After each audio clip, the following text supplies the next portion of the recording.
விவசாயிகளுக்கு நேரும் இன்னல்களுக்கு நீதி கேட்டு சென்னை மெரினா கடலில் இளைஞர்கள் ஆதங்க அலையில் பொங்கி ததும்பியது. டெல்லியில் போராடும் விவசாயிகளுக்கு ஆதரவாகவும் விவசாயிகளின் கோரிக்கைகளை நிறைவேற்ற வலியுறுத்தியும் இளைஞர்கள் சிலர் மெரினா கடற்கரையில் இறங்கி போராட்டம் நடத்தினர். டெல்லியில் போராடி வரும் தமிழக விவசாயிகளுக்கு ஆதரவாகவும் ஹைட்ரோ கார்பன் திட்டத்திற்கு எதிராகவும் சென்னை மெரினா கடலில் 10க்கும் அதிகமான இளைஞர்கள் கடலில் இறங்கியும் போராட்டம் செய்தனர். கைகளில் பதாகைகளை ஏந்திய அவர்கள் காவலர்களின் தடையை மீறி கடலுக்குள் சென்றனர். தகவல் அறிந்த காவலர்கள் அவர்களை கரைக்கு கொண்டு வர முயன்றனர்.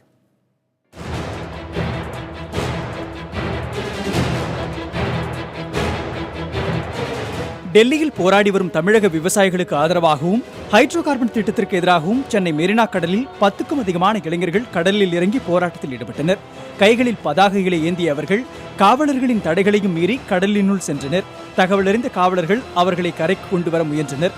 இருப்பினும் கடலின் ஆழத்திற்குள் இளைஞர்கள் சென்றனர். பின்னர் மீனவர்களின் உதவியோடு அவர்களை காவல்துறையினர் பத்திரமாக கரைக்கு கொண்டு வந்தனர்.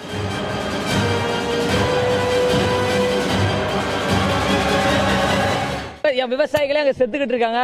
அதை விட எங்கள் உயிர் பெருசாக தெரியல. எங்கள் விவசாயத்துக்காக எங்கள் உயிரை கொடுக்க நாங்கள் தயாராக இருக்கிறோம். இந்த போராட்டம் தொடர்ச்சியாக தொடரும். இந்த போராட்டம் கண்டிப்பாக தொடர்ச்சியாக தொடரும். எங்கள் உயிர் பார்த்தா விவசாயிகள் உயிர்னா அங்கே போயிடும். நாங்கள் இதுக்கு இங்கே தான் பண்ணுவோம். எங்கள் விவசாயத்துக்கோசரம் நாங்கள் பாடுபடுவோம். ஒரு 50 பேர் பண்ணோம். ஓகேங்களா? எங்களை காவல்துறை இந்த மாதிரி அனுமதிக்காம பண்றது கொஞ்சம் கஷ்டமா இருக்கு. விவசாயிகள் நல்லா இருக்கணும். அந்த விவசாயிகளுக்காக நாங்கள் வந்திருக்கோம் சார். அந்த விவசாயிகளுக்கு வாழ்வாதார காப்பாற்றப்படணும். 13 நாட்களாக விவசாயிகள் போராடிட்டு இருக்காங்க. எலி தின்னு போராடிட்டு இருக்காங்க. அவங்களுக்கு ஆதரவாக தான் இங்கே மாணவர்கள் இறங்கியிருக்கும். இவ்வளோ நாள் வேடிக்கை பார்த்தது போதும். மெரினா 2.0 தொடங்கிருச்சு. மெரினா 1 இப்படி தான் தொடங்குச்சு. மெரினா 2.0 தொடங்கிருச்சு. மாணவர்கள் இன்னைக்கு ஈவினிங் அணி திரளுவாங்க. விவசாயிகளுக்காக நாங்கள் தொடர்ந்து போராடுவோம். சமூக வலைதளங்களில் பரவிய தகவல்களை அறிந்து ராமேஸ்வரத்தை சேர்ந்த சோபன் பாபு என்ற இளைஞரை காவல்துறையினர் கைது செய்தனர். இதேபோல் விவசாயிகளுக்கு ஆதரவாக போராடுவதற்காக சென்னை மெரினா கடற்கரைக்கு வந்த 3 இளைஞர்களும் கைது செய்யப்பட்டனர். மீத்தேன் திட்டம் வேண்டாங்க. விவசாயம் முக்கியங்க. முக்கியமா தமிழை முக்கியங்க. தமிழ் ரொம்ப முக்கியங்க. தமிழ்நாட்டில் நம்ம பிறந்த அதுக்காக நான் தமிழ்நாடு முக்கியமா இருக்கணும்னு நினைக்கிறேன். இல்லைங்க, நம்மளை அழிச்சிட்டு வராங்க. அவ்வளவுதான். நம்மளை அழிக்கிறாங்க. தமிழை அவ்வளவுதான் காலி பண்றாங்க. தமிழை இருக்கக்கூடாது.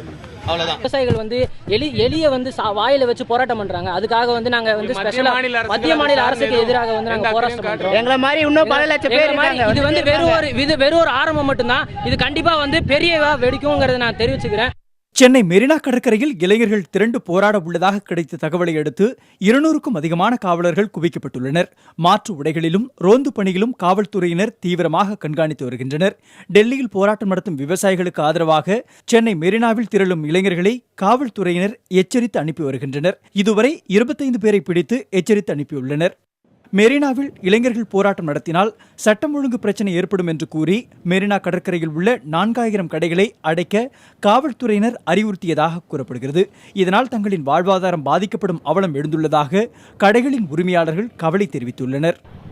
ஆபத்தான கடலான மெரினாவில் இறங்கி போராட்டம் நடத்துவது தவறான ஒரு விஷயம் என்றும் தடையை மீறி போராட்டம் நடத்தினால் கண்டிப்பாக கைது நடவடிக்கை எடுக்கப்படும் என்று காவல்துறை தரப்பில் விளக்கமாக அளிக்கப்படுகிறது.